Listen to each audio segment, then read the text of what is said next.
आंखें खोलो इंडिया में आज हम आपको दिखाएंगे घाटी में बौखलाए लश्कर आतंकियों की करतूत। इसके साथ ही दिखाएंगे दिल्ली, मुंबई और यूपी, पंजाब की बड़ी खबरें। लेकिन पहले देखिए सुबह की 25 बड़ी खबरें।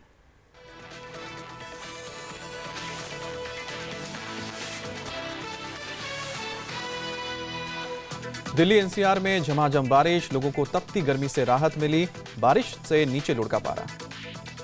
जम्मू कश्मीर के अनंतनाग में बड़ा आतंकी हमला, एसएचओ सहित 6 पुलिसकर्मी शहीद। आतंकियों ने शहीद जवानों के पार्थिव शरीर के साथ बर्बरता की, हथियार भी लेकर फरार। लश्कर ने हमले की जिम्मेदारी ली। अनंतनाग आतंकी हमले में शहीद 6 जवानों को श्रद्धांजलि, जम्मू कश्मीर पुलिस ने अंतिम विदाई दी। नौशेरा में पाक फायरिंग में शहीद जवान नायक बख्तावर सिंह का आज अंतिम संस्कार। होशियारपुर में शहीद के घर पसरा मातम, परिवार का रो रो कर बुरा हाल। अलगाववादियों ने आज किया जम्मू कश्मीर बंद का ऐलान, घाटी में युवकों की मौत के विरोध में बंद की कॉल दी। जिनेवा में फिर गूंजा पाक के अत्याचार का मामला, यूएन की बैठक में बलोच एक्टिविस्ट ने पाकिस्तान की निंदा की, बलूचिस्तान में हो रही हत्याओं के लिए पाकिस्तान को जिम्मेदार ठहराया। भारत की एनएसजी दावेदारी पर चीन ने फंसाया पेंच, भारत के एनपीटी पर हस्ताक्षर करने के रुख पर अड़ा। अगले हफ्ते स्विट्जरलैंड में होगी एनएसजी की बैठक। कोची को मिलेगी आज मेट्रो की सौगात, कोची मेट्रो ट्रेन का उद्घाटन करेंगे पीएम मोदी। पल्लारीवत्तम से पदाटी पलम तक सफर करेंगे। राष्ट्रपति चुनाव के लिए दावेदारी थोपने वालों के लिए मायूसी, जरूरी कागजात नहीं होने से अब तक दाखिल 6 नामांकन रद्द। वहीं मुंबई की एक मुस्लिम दंपति ने राष्ट्रपति पद के लिए दाखिल किया नामांकन। शिवसेना बीजेपी में कम नहीं हो रही है तनातनी, बीएमसी ने मुंबई में हटाए अमित शाह के स्वागत वाले पोस्टर्स। 3 दिन के दौरे पर मुंबई पहुंचे अमित शाह।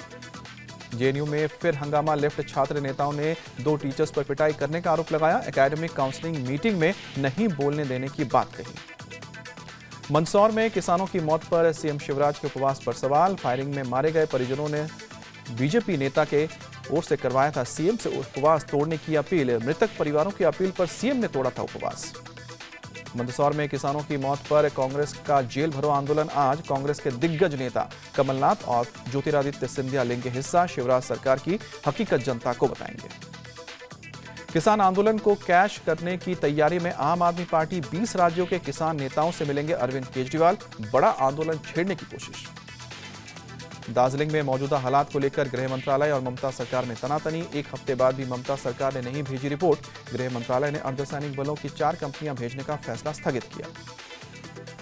बीफ खाने को लेकर भड़के केंद्रीय मंत्री वेंकैया नायडू, खुद को बताया सख्त मांसाहारी का, खाने को लेकर किसी की सलाह की जरूरत है। यूपी के कासगंज में सदर विधायक देवेंद्र राजपूत को धमकी, बदमाशों ने खत भेजकर परिवार वालों को दी जान से मारने की धमकी। 17 जून तक 10 लाख रुपए देने की बात। ममता के फैसले पर विवाद, मुस्लिम मंत्री फरहाद हकीम को बनाया हुगली में तारकेश्वर मंदिर का ट्रस्ट का चेयरमैन, बीजेपी ने आंदोलन की धमकी दी। दिल्ली के द्वारका में आईटीसी मौर्य होटल के असिस्टेंट मैनेजर की मौत, महिला मित्र के घर मिला शव, दोस्तों के साथ पार्टी करने के लिए गया था अर्नब। दिल्ली पुलिस ने किया एक शातिर गिरोह का भंडाफोड़, चोरी के मोबाइल का बदलते थे IMEI नंबर, आरोपियों से 500 मोबाइल बरामद। इंदौर में एक प्राइवेट स्कूल में दर्दनाक हादसा, स्विमिंग पूल में डूबने से दूसरी क्लास के बच्चे की मौत, पीड़ित परिवार ने स्कूल प्रबंधन पर लापरवाही का आरोप लगाया। केदारनाथ त्रासदी की 4थी बरसिया, 16 जून की रात आई त्रासदी में हुई थी सैकड़ों लोगों की मौत। जलजले को याद करके आज भी सहम जाते हैं उत्तराखंड के लोग।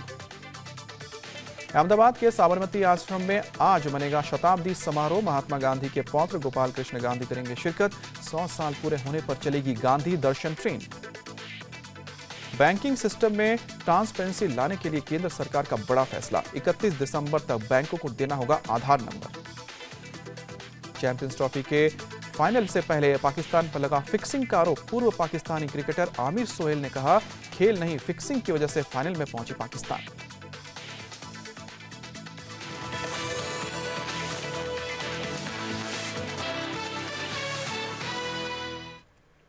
आतंकियों ने एक बार फिर से मानवता को शर्मसार किया है। लश्कर के आतंकियों ने अनंतनाग जिले में श्रीनगर नेशनल हाईवे पर अच्छाबल में SHO समेत 6 पुलिसकर्मियों की हत्या कर उनके चेहरे शत-विशत कर दिए। कहा जा रहा है कि आतंकियों ने बेहद नजदीक से गोलियां चेहरे पर चलाई हैं। पुलिस के मुताबिक लश्कर के टॉप कमांडर जुनैद मट्टू की मौत का बदला लेने के लिए यह हमला किया गया। एक के बाद एक आतंकी कमांडर्स की मौत से आतंकी बौखला गए हैं। पुलिस ने भी आतंकियों के मारे जाने के बाद माहौल बिगड़ने की आशंका को देखते हुए अनंतनाग जिले के सभी स्कूल कॉलेज बंद करने का फैसला किया है। उधर अलगाववादियों ने शनिवार को बंद का ऐलान किया है, क्योंकि आतंकी को बचाने के लिए जब प्रदर्शनकारी सड़क पर आ गए तो पुलिस फायरिंग में 2 लोगों की मौत हो गई, जिसके बाद अलगाववादियों ने यह बंद बुलाया है। उधर पंजाब के होशियारपुर में भी शहीद के घर सन्नाटा पसर गया है। कल पाकिस्तान की ओर से फायरिंग में होशियारपुर में रहने वाले बख्तावर सिंह शहीद हो गए थे। होशियारपुर के बख्तावर सिंह के परिवार में 2 छोटे छोटे बच्चे हैं। कुछ ही दिन में वो छुट्टियों पर घर लौटने वाले थे।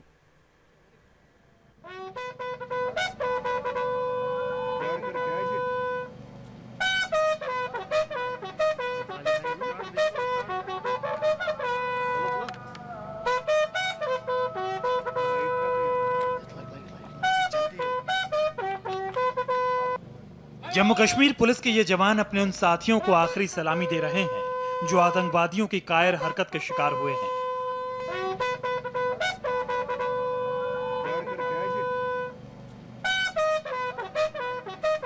आतंकियों ने बेहद ही कायराना तरीके से जम्मू कश्मीर के 6 जवानों को शहीद कर दिया था।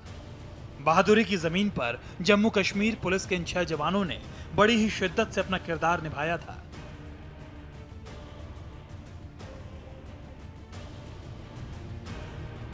अब इन्हीं जवानों का हो रहा था सम्मान। बुझ गई थी जिंदगी की लौ।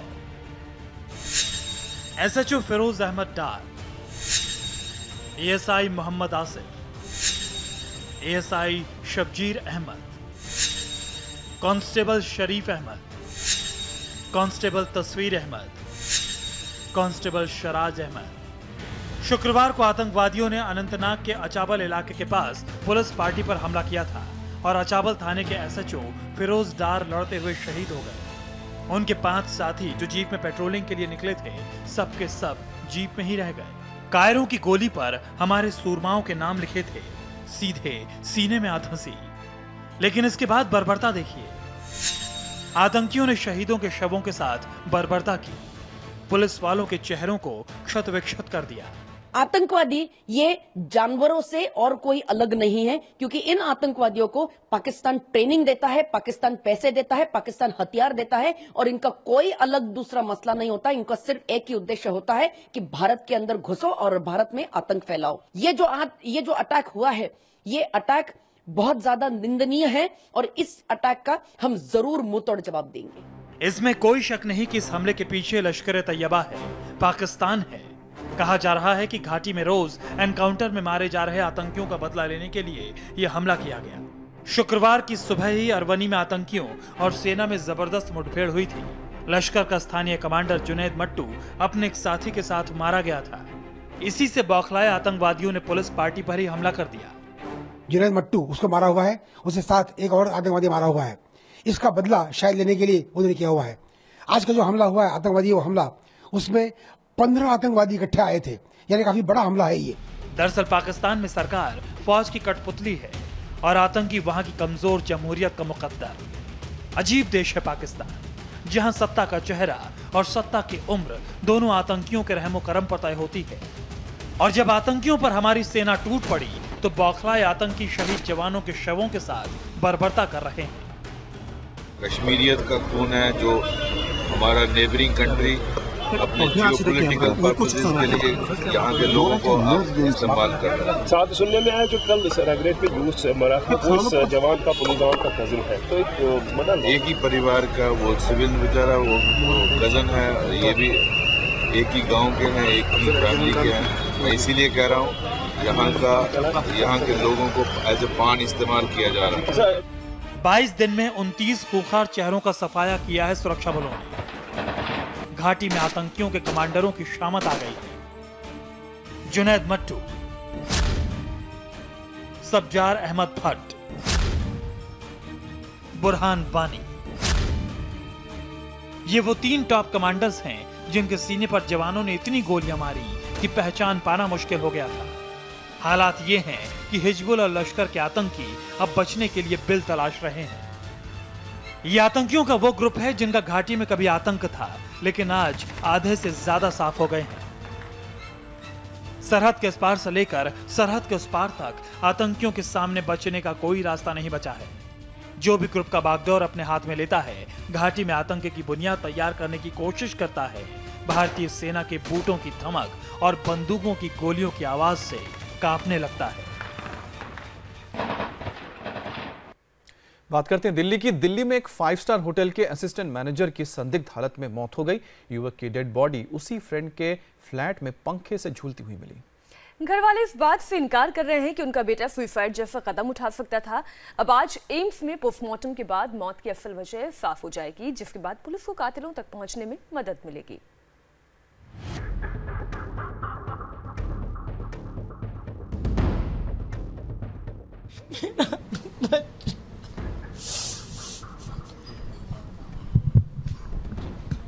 Please help me get justice.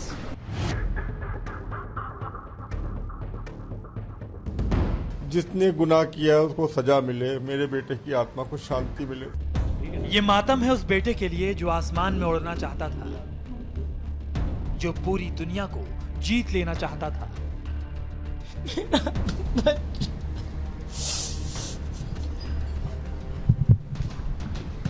Please help me get justice.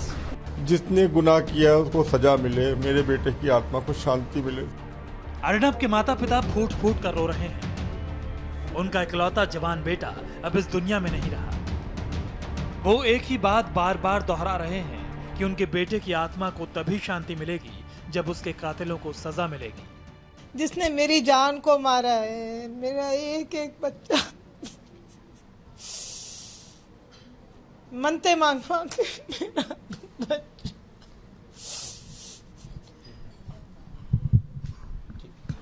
Please help me get justice. Please help me. CCTV का ये वही वीडियो है जिसमें 23 साल का अर्नब आखिरी बार दिल्ली के द्वारका के इस अपार्टमेंट में दिखाई दिया था। 13 जून की सुबह करीब 8 बजे अर्नब शकुंतलम अपार्टमेंट के एंट्री रजिस्टर में साइन करते हुए देखा गया था। इस अपार्टमेंट में अर्नब की एक फ्रेंड रहती है। उसके बाद उसी दिन शाम 6 बजे अर्नब के घर पुलिस ने फोन करके उसके माता पिता को थाने बुलाया और उन्हें उनके इकलौते बेटे की ऐसी खबर दी जिसे सुनकर वो दंग रह गए। पुलिस के मुताबिक अर्नब का शव अपार्टमेंट के पंखे से झूलता हुआ मिला। सवाल है कि सुबह 8 बजे से शाम में पुलिस के पहुंचने तक शाकुंतलम अपार्टमेंट के अंदर क्या हुआ था? क्या अर्नब ने सुसाइड किया या किसी ने उसे मौत के घाट उतार दिया? जिस फ्लैट से अर्नब की डेड बॉडी मिली उसमें कौन कौन थे? क्या कोई बाहर से भी फ्लैट के अंदर दाखिल हुआ था? इसमें जो इनके साथी थे उनसे भी पूछताछ हुई है। उन्होंने बताया कि उनको आंख लग गई थी, सो गए थे और करीब 3:30 पौने 4 बजे के आसपास जब कोई मोबाइल फ़ोन से उनकी आंख खुली है, उस दरमियान उन्होंने देखा तो उनको ये शौक उन्होंने जो अपना बताया कि इस टाइप का एक इंसिडेंट उनको दिखाई दिया। इन्होंने अपने फादर को भी, पेरेंट्स को भी इन्फॉर्म किया। अर्नब दिल्ली के आईटीसी मौर्या होटल में बतौर असिस्टेंट मैनेजर के पद पर काम करता था। अर्नब की मां के मुताबिक 12 जून को एमए की परीक्षा देने के बाद फोन पर अर्नब से उनकी बात हुई थी। अर्नब ने अपनी मां को बताया था कि वो दोस्तों के साथ पार्टी करने जा रहा है। पुलिस के मुताबिक अर्नब ने देर रात तक अपने दोस्तों के साथ पार्टी की थी। अगले दिन सुबह वो अपनी फ्रेंड को उसके घर शाकुंतलम अपार्टमेंट छोड़ने आया था। अपनी फ्रेंड को फ्लैट में छोड़ने के 20 मिनट बाद अर्नब भी उसी फ्लैट में आ गया। 13 जून को अर्नब के अपार्टमेंट में आने की तस्वीरें सीसीटीवी में कैद हैं। शाम 4 बजे दूसरे कमरे में अर्नब की डेड बॉडी पंखे से झूलती हुई मिली। करीब 5 आदमी थे जो कि ये दिल्ली में विभिन्न जगहों पर गए हैं रात में और एंजॉय किया है इन्होंने, कोई ऐसा उसमें नहीं है। सुबह करीब 8 बजे के आसपास ये लोग एक अपनी फ्रेंड को ड्रॉप करने के लिए द्वारका पहुंचे हैं। वहां पर बाकायदा प्रॉपर अपना एंट्री भी किया है रजिस्टर में, एंट्री रजिस्टर में। सीसीटीवी फुटेज का भी हमने डीवीआर को सीज किया है। वहां पर ओरिजिनल फुटेज हमारे पास रहेगी, उसकी फोरेंसिक एग्जामिनेशन के लिए भेजा जाएगा। अर्नब के माता पिता ये मानने को तैयार नहीं है कि उनके इकलौते चिराग ने सुसाइड किया है। वो आरोप लगा रहे हैं कि उनके बेटे को किसी ने मार डाला और इसकी पूरी जांच होनी चाहिए। ब्रेक के बाद आपका स्वागत है। अगली खबर यूपी के मुजफ्फरनगर से है, जहां देर रात पुलिस और बदमाशों के बीच मुठभेड़ हुई। बाइक सवार 3 बदमाशों ने नई मंडी कोतवाली क्षेत्र के सरवट फाटक चेकिंग के दौरान पुलिस पर फायरिंग कर दी। फायरिंग के बाद बदमाश फरार हो गए। इसके बाद कई थानों की पुलिस और क्राइम ब्रांच की टीम बदमाशों को पकड़ने के लिए जुट गई। पुलिस ने नाकाबंदी की और बदमाशों को घेर लिया। पुलिस और बदमाशों के बीच घंटों तक फायरिंग चलती रही। बदमाशों ने पुलिस पार्टी पर कई राउंड फायर किए। इस मुठभेड़ में एक बदमाश गोली लगने से घायल हो गया, जबकि उसके दूसरे साथी फरार होने में कामयाब हो गए। घायल बदमाश पिछले हफ्ते नई मंडी कोतवाली क्षेत्र में हुई लगभग 9 लाख की लूट में शामिल था। राजधानी दिल्ली में दूसरे दिन आज भी झमाझम बारिश हुई है। सुबह सुबह हुई इस बारिश से तापमान गिर गया है। लोगों को गर्मी से राहत मिली है। प्री मानसून की इस बारिश से चढ़ता पारा गिरकर न्यूनतम 28 डिग्री सेंटीग्रेड तक पहुंच गया है।